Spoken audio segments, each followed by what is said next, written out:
the value add there isn't necessarily like, how can we make wine easy? It's like, how can we make it relatable? How can we contextualize this so that you can actually use this information in your daily life? So the decision on whether something is too complex isn't really so much a decision on whether it's too complex. It's whether or not I can distill it down and whether or not I can make it make sense for you and applicable in your own life. How did a musical theater major who was once a stand-in for Reese Witherspoon turn into a social media superstar dispensing wine advice to nearly 500,000 people? Let's find out on The Spirit Guides. Amanda McCrossin is Sommvivant on Instagram, TikTok, YouTube, and beyond. She is a certified sommelier. She also hosts the very successful Wine Access Unfiltered podcast. She's got her own wine club, online courses, and a lot of brand deals as well.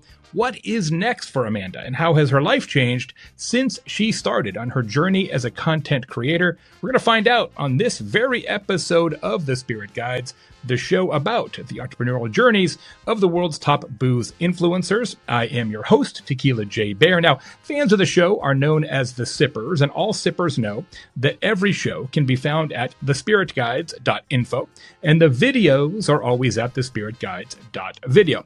The show is brought to you by our good friends at Love Scotch, the premier online shop for scotches, bourbons, tequilas, and a lot more. They've got an extensive collection, hand-curated from around the globe. They're going to bring the best distilleries in the world right to your front door. So whether you're a seasoned enthusiast or you're just starting your journey into the world of spirits and spirit guides, they've got something for you. And check this out. Shipping is always $19.95. So it doesn't matter if you get 1 bottle, 12 bottles, 1,000,000 bottles. It's $19.95, period. Not true if you're in Hawaii, Alaska, or overseas, but anywhere domestically, it's $19.95. Great deal, sippers. Go to lovescotch.com. And the show is produced by Content 10X. Go to content10x.com for all your content creation and production needs. And now, here is the Spirit Guide, Amanda McCrossin. Thanks for being here. Hey, it's good to be here. Hi, sippers. Nice to meet you all. Delighted to have you on the show. Big fan of your content. I understand that you are from Philly originally, which is kind of exciting. My son went to Drexel for a hot minute, so I know a little bit about the town. But I want to get into the way back with you. Like, how did you go from wanting to be on Broadway to then being in restaurants, becoming a somm, and like, that's a crazy story. It's got to be. Well, I mean, how much time do we have? I love that you did your research. We got as much time as you want. Nobody knows that I was the stand-in for Reese Witherspoon. I have no idea how you tracked down that information, but that is a true fact of mine that I often use. We don't mess around here on the Spirit Guide show. I'm an experienced podcast host, my friend. Yeah, no, I grew up in Philly. I actually am back living here now, which is a very fun turn of events for me. But back when I was a kid, I was really into musical theater and classical ballet, and I performed professionally in Philadelphia for many, many years on stage. And so when I went to college, I went to school for musical theater and continued to pursue my career on stage until my early 20s. I moved up to New York, and sort of in that time, as most theatrical people do, we all get restaurant jobs. And so I worked at a local bistro here.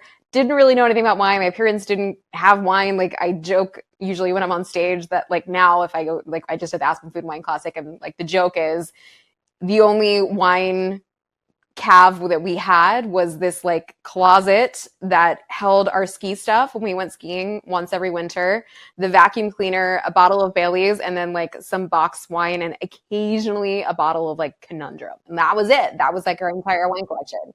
So we didn't grow up with wine on the table. It was not something that was, regularly seen in our house. But when I got to New York, I started working at this private club called the Core Club in Manhattan, and a sommelier who had worked at Le Bernardin had started as our AGM there. And I was just so curious about wine because I didn't know anything about it. To me, it felt very foreign, and it was sort of like this weirdly generational thing. Like, you had to like be born into it in the way that like you're born into wealth. Like, I just didn't even know where to start when it came to wine, but he was very gracious. And when I started asking questions, he started, just facing me with questions back. And so after a few days of that, I found myself enrolled in wine classes. And before I knew it, I was taking a hard left into the world of wine out of, those early morning auditions at Ripley Greer. So here we are.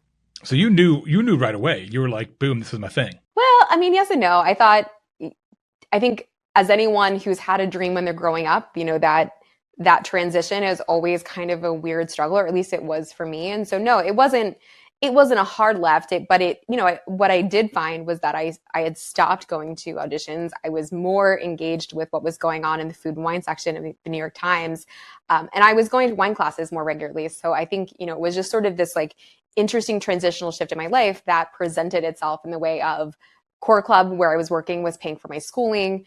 This guy who was mentoring me, he was opening a lot of doors, introing me to people. And I was like, well, I'm 25. If not now, then when?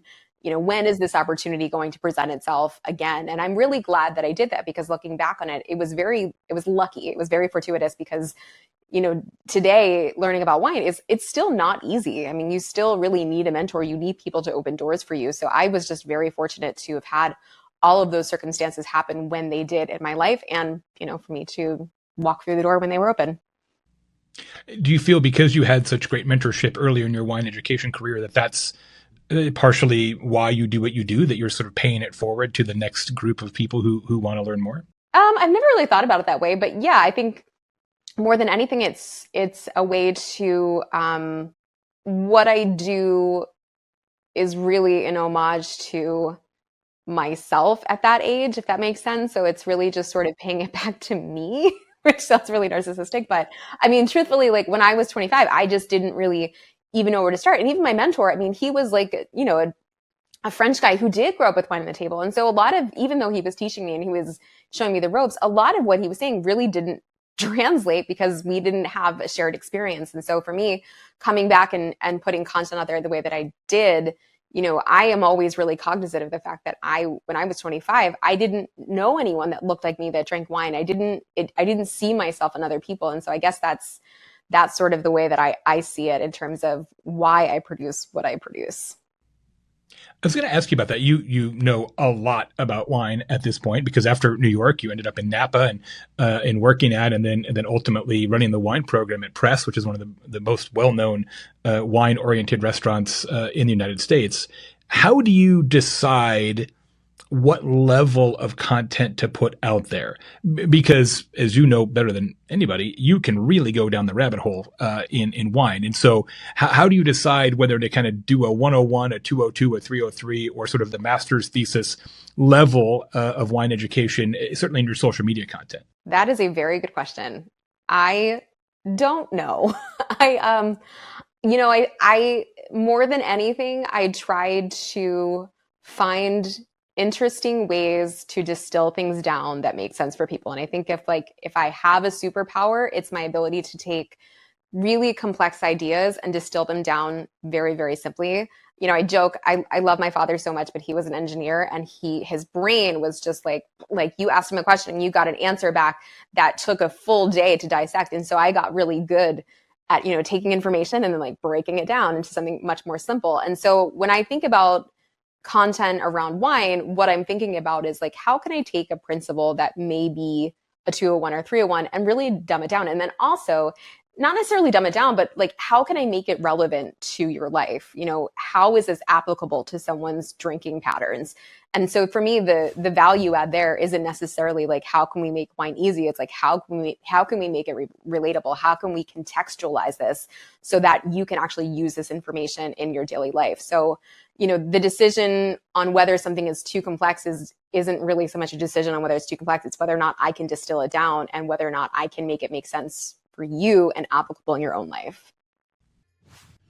I presume that's slightly more difficult with short form content, Instagram and TikTok, where you spend most of your time now, in addition to your podcast, which of course is a place to kind of scratch the itch in a longer format.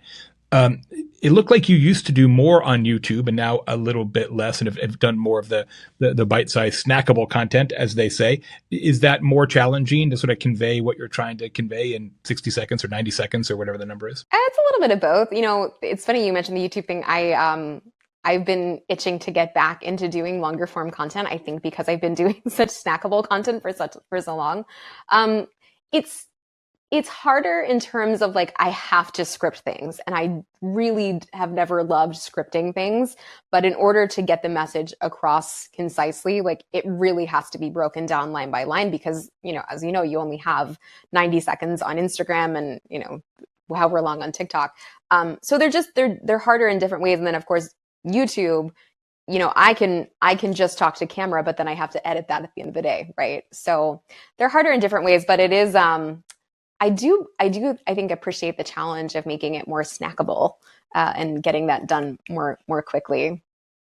Did you start making videos when you were still running the wine program at Press, or did you leave sort of your professional wine role and then start making content? I wasn't clear on your process there. Yeah, what was the trajectory? So I'll back up. So after I started taking classes in New York, and I got my sommelier certification through the Court of Master Sommeliers, I had started working in restaurants as a sommelier in New York.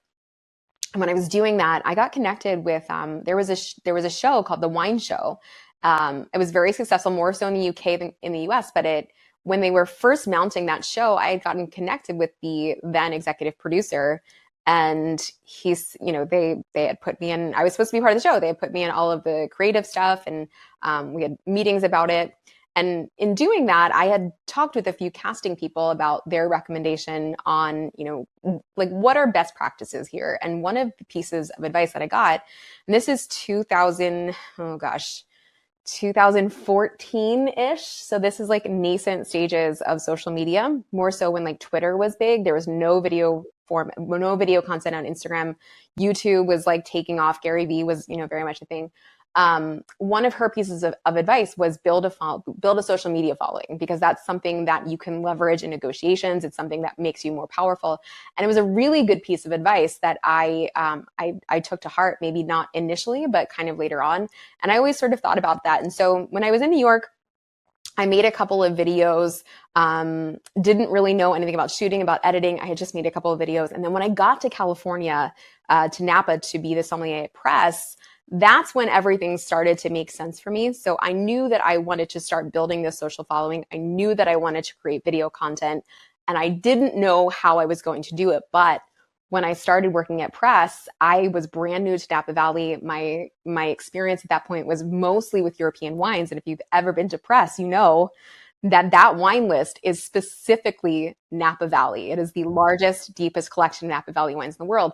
And we had vintages going all the way back to the 50s and 60s, which meant we had people coming in from all over the world who wanted to know everything about Napa Valley. And as a sommelier, coming from New York, I didn't know. So I had to basically give myself a crash course. So what I did was I went to a different winery every single day. This was also when Casey Neistat was vlogging every single day. So that was the sort of piece of inspiration as well. And I was like, well, stupidly, I was like, well, Casey Neistat can do it, surely. So can I, not knowing that he had this whole background in like video production, like had an HBO show. But it's probably better that I didn't know that. So I got myself a camera. I got the Canon camera that he had. I got myself a little Gorilla tripod, and I went to a different winery every single day. I filmed myself, and I did a vlog style video. I came home, I edited it. I went to work, I finished the edit, uploaded it, and did it the following day again. And I did that for 30 days straight. And that's how I learned to shoot. That's how I learned to edit. And that's how I started my real journey in creating video content. So yes, I was very much working as a sommelier while I was putting together my early stages of my social accounts. Was the thinking then like, okay, another TV show is going to come along, or something else to kind of put you on the camera? Or was it more, all right, if I build a social media following, then people are going to want to come into the restaurant to get wine recommendations from me because they recognize me from social media, or maybe a little of both? God, these are such good questions. It was everything. It was a, what can be lost from this? Nothing. What can be gained from this? Everything. Potentially everything. Potentially. I mean, at that point, the wine world really hadn't adopted social media. There was very little content around wine out there. I think there was maybe like 2 or 3 accounts on YouTube that I knew of that were producing wine content. And so, yeah, I mean, initially it was like, let's build this following because, hopefully, obviously the wine show didn't work out. They went in a different direction, but yeah, everything was sort of an audition, right? There was place for me to showcase my talents that maybe somebody didn't know about. It was a way for people to find out about the restaurant. And it was a way for me to sort of keep this diary of like where I went. So it was everything. And it was also just it was a creative outlet because at that point I had left my entire life on stage and I was working in the wine world at restaurants and I very much wanted a piece of that back. So it was a way for me to tap into something that I was missing. When you left the wine world from a restaurant perspective, did you have a revenue base already dialed in then from the social media side? Like, look, I can monetize the social media to the degree that I don't need to have a day job or a night job, as the case may be, as a sommelier, or was it the only way I can monetize this is if I don't have this regular job taking up my time? Yeah, I started monetizing while I was still working at press, not a lot, but just as a way to like test the water. And again, the wine world still is very reticent around the social media, everything. Like, we're still pushing stand uphill very much with them. We're making progress, but yeah, so I started monetizing it. But the irony of all of this is that I gave my notice on February 28th of 2020. Yeah, thinking prescient. Yeah. Thinking that I basically had 6 months worth of projects looking out in the future that I knew I was gonna have to kind of fall back on. And then the pandemic hit and everything changed. For everyone, but obviously for me as well. So, it was really fortuitous because leaving the restaurant industry in 2020 was probably for the best. It wasn't the best time to be working in hospitality, but also, quitting your job and right before a pandemic starts, like, I don't know, was that the smartest decision? Who knows? But it all worked out for the best because what ended up happening was all of the wineries who were so reticent to look at social media as a real means of communicating with audiences, as selling wine, all of them who now had lost their distribution into restaurants were looking to social media and looking to people like me to help fill in the gaps. And so it really catapulted my career in that way, in terms of monetizing and in terms of getting the wine world on board with what I was doing. Hey sippers, hope you're loving this episode of The Spirit Guides. If you are, would you please follow the show on Spotify, Apple, wherever you get your podcasts, or subscribe to the show on YouTube. And the most important thing you can do for the show and for me is to leave a review. It makes a big difference. Thanks so much. Back to the show. I've heard you say that your favorite quote, which is also one of my favorite quotes, is from Steve Martin, which is "Be so good that they can't ignore you." How do you measure good in your work today? Ooh. I mean, obviously social media gives you some feedback. gives you some metrics you probably don't want to look at. Yeah, I hear you. Cry myself to sleep all the time. That one didn't work. Oh, that one didn't work. Exactly. It is kind of nice, like knowing what works, that immediate feedback, but, being so good they can't ignore you. I mean, to me, the measurement is like, are people still calling? Are people still talking about you? Are people still wanting to work with you? More so than, obviously I want the content to resonate. I want that to work for people. I get DMs and emails all the time from people saying how much the content has changed them, how much it's inspired them to start their wine collection. And to me, like, that's the real testament to like being good. But, I think if I'm being honest, like, it's when I go to sleep at night, like, was it a good day? Did I accomplish what I wanted to accomplish? Not in terms of tasks, but like, do I feel good about what I produced today? And there's so many ways to measure good. I think that's probably the most important one is like, can you go to sleep knowing that you did the best you could? And if you can, then well done. Do you get recognized now by fans out in the wild all the time? They're like, "Oh, it's Sommvivant, and give me an on-the-spot wine recommendation," and you're like trying to get your oil changed in your car or something? I don't get recognized all the time. I get recognized at events. I'm trying to think, like, there have been, like, although I was in Portugal and I got recognized like 3 or 4 times while I was there. So that was kind of wild to be recognized in another country.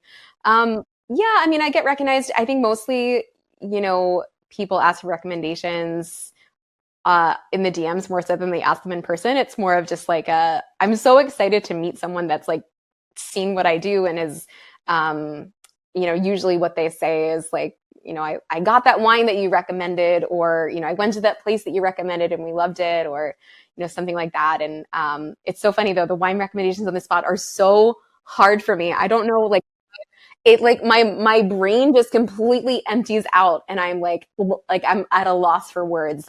After I was speaking at Aspen Food and Wine a couple of weeks ago, somebody was like, what are your favorite dolcetto recommendations? And I could not think of a single one. Not one. I was like, give me your number. I will text you the recommendation because my brain is empty. But it is nice to be recognized, and it's been fun to like meet people out in the real world. I love that your father's an engineer, because that's not what we're doing. And so what do they think you do? How do you describe this to your family? Like, yeah, I make videos about wine. How long are they? Like 45 seconds. Weird. Yeah, I mean, I think explaining to, like, forgive me, like any boomer, what I do for a living is a challenge. The best thing that ever happened was during the pandemic, my fiance and I went to live with my parents. They were living in West Palm Beach at the time, and Napa, being in California during the pandemic, had its pros and cons. So we went to Florida, where it was very different. Anyway, they were living there, and one of the best things that ever happened was my dad, who works from home, got to see like what I do day in, day out, and like things really started to click for him. And so he really started to pay more attention to what I was doing online. So both of my parents are actually, they're followers. They watch my content. Like, I see Concept Design Solutions, double taps, comments every now and then. So they're fully engaged in what I do now. But I think for a while, my dad was like, so how are we making money? Like, are you okay? Do you need us to support you? And I was like, are you only getting paid in wine? Is that going to work? Yeah. Like, thank God they didn't know about OnlyFans, because I really think they would have been, concerned, but a little concerned. Yeah, but no, they do know what I do now. I don't know that they fully understand, because like I think only people who do what we do can fully understand. But they are incredibly supportive. They always have been, and they're my biggest cheerleaders, as is my sister. I love that. You've done some programs, not just with wine brands, and obviously you do a lot of that as well, but with some brands that are not in the wine space, but want to reach your audience in your terrific platform, Papa John's, Infinity, things like that. How is it different working with those brands versus wine brands? It's so different. How do I say this gently? I've said this a couple times now. The wine world, I'm teaching them. There's a few of us that, are really trying to get everyone on board with social media. And so, some of the Jackson Family Wines, Mia Netto, like there are brands out there who really truly, Wine Access, who I do a ton of stuff with. There are brands out there in the wine world who really truly understand the world of social media and what I do. And I value them tremendously, but I would say a lot of them do not.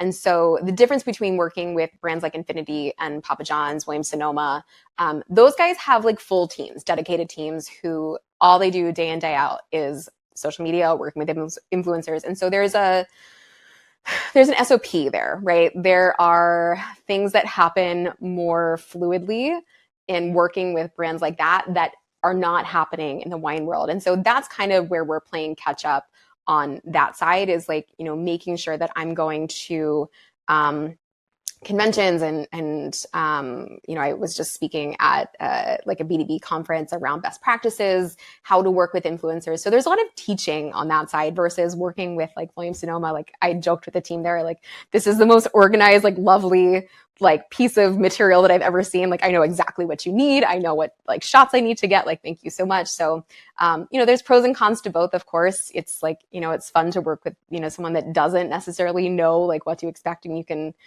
teach them, but they are very different. Any exciting new collaborations that you've got coming up you want to talk about? Ooh, I do have a potential, well, not potential, it is in the works, new Wine accessory, dropping soon. Yeah. So this has been something I've been thinking about for a long time. Actually, a follower client turned good friend of mine, and I have been working on it. Can't say what it is just yet, but it's something that you've seen in my videos that I really haven't been able to direct people to Frother. buy. Got to be a frother. It's not a frother. I have one of those. They're on Amazon for $5. You can definitely buy them. No, this will be a little more expensive than that, but and a little more niche. But I'm really excited about it. I can't wait. Yeah, a lot of I love that. I love that. I love the tease here on the Spirit Guide Show. It's fantastic. yeah, it's the first time I really talked about it. But yeah, a lot of like food and wine festivals coming up. Yeah, a few fun activations I'm going to be doing this summer with some other like non-wine brands. I love working with the non-wine brands, and I think it's important as someone in the alcohol world to get out of the alcohol world, because especially for wine, wine is such a plays a part in our lives in a way that isn't so isolated. So like when we can work with non-wine brands and like make sure that the non-wine people are seeing us, like that's a great thing. Yeah. Speaking of working for everybody, I've got a trend I want to throw by you. In the tequila world, there is a relatively new phenomenon called Rosa tequila, where they take the tequila, they age it in wine barrels. One of the brands that's doing that, Cascanes, has some terrific Rosas. There's 4 or 5 different ones. Yeah, there's probably more 10 on the market now. What is your take on that in people sort of using wine barrels to augment their base spirit? Well, I mean, the barrel, you'd probably be able to answer the question better than I can. I don't know spirits as well as I know wine, but I will say like the entire purpose of like, so for example, when we use a wine barrel that's already been used, the point of using that barrel is there is no flavor being imparted. So it is always curious to me that like, people are like, oh, we use the barrels from Chapelet, or we use the barrels from, like, that's cool, but like, I'm not really sure like what that's adding, because if it's already been used, then what flavors are we adding here? So you honestly, like, you might be able to answer that better than I can. I've never really understood it because, like I said, the entire point of a used barrel is for it to not impart flavor, but maybe I'm missing something there. Yeah. It's interesting. Like tequila takes on flavors from barrel with very little effort, right? So some of the tequila brands will use the same barrels for 30 years. Over and over and over. And it still does give you some color. It still does give you some flavor. Now, it's obviously much less than a brand new barrel or even a single used barrel. But there's something about agave spirits and tequila in particular where you don't need a lot of barrel. I mean, you can put tequila in a barrel for 60 days and it's dramatically different than it was, after a week. And so you can do a pretty light hand. And so that's why this Rosa trend is really interesting and it's picking up a lot of steam. And also there's a lot of people, I shouldn't say a lot, but there are a number of people now coming from the wine world and trying to apply that same sense of craftsmanship and frankly terroir to the tequila business. Interesting. Okay. Well, I'll keep an eye out for it. It's not something I've explored, but I do love tequila. Well, yeah, we'll do it. I also understand you like rye. You are a Whistle Pig rye and salted caramel popcorn is a recommendation you have actually made. You have actually made this recommendation. I want to hear more about this. I do like Whistle Pig. I have. Yeah. Oh my gosh. This was when I was first starting out in wine, and I was actually with my then mentor.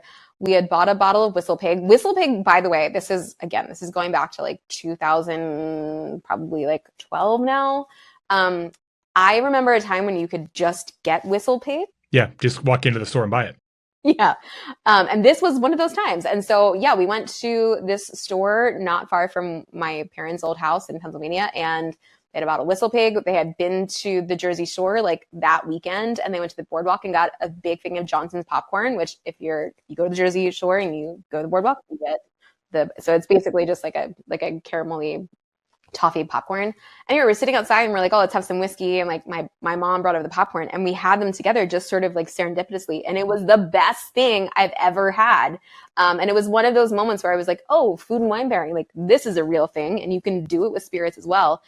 Yeah, the way that like the caramel like was cleaned up by the rye whiskey. The rye whiskey was like softened by the buttery popcorn. Like it just, everything about it worked. We were toasted by the end of that night, but it was awesome. All right, there you go, sippers. There's a recommendation from Sommvivant herself. Whistle Pig rye and caramel popcorn. Yeah. You get some Yeah, of that it Whistle doesn't Pig have at to be Love Whistle Scotch, Pig, probably. Yeah. Well, yeah, any rye. There you go. Exactly. Last question for you before we let you go, and thanks for doing this. Friends, make sure you go to the website. We'll have links to all of Amanda's content. If you could sip some wine with anybody in the world, who would it be? Ooh.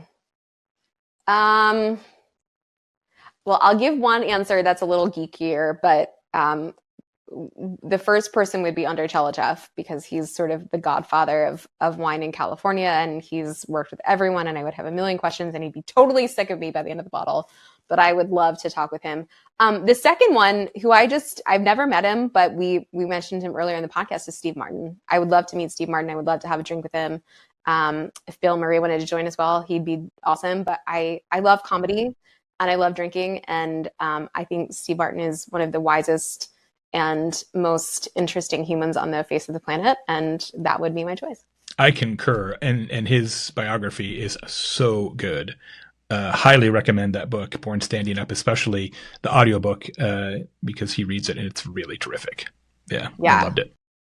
Yeah. Talk about a guy that just worked his tail end off for a long, long time with and then was an overnight success, Yeah.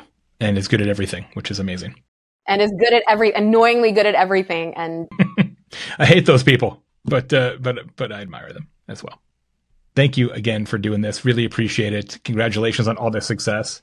I can't wait to see what you come up with next. We'll do some kind of project or something. We'll do a joint tequila wine tasting somewhere or something. That'd be fun. Yes, I would love that. Yeah, tequila was probably one of the first spirits I ever had when I was illegally drinking, and it continues to stay. I didn't drink too much of it that I'm sick of it. So good. Yes, that is the problem for some people. They had that one night, and then it's been all downhill since then. So we're trying to save that. We'll let you know. Excited for your new project too. Sippers, that was Amanda McCrossin, the Sommvivant. You can find her on Instagram. You can find her on TikTok, on YouTube. And the podcast is Wine Access Unfiltered. Go to thespiritguides.info or thespiritguides.video for links and show notes. Big thanks to our friends at lovescotch.com for their support. Check out all of their extraordinary collection. They'll send it right to your door. Show produced by Content 10X, whom we love and recommend for all digital content needs. I am Tequila Jay Baer. She is the Sommvivant. You can make mine a double. We'll see you next time right here on The Spirit Guides.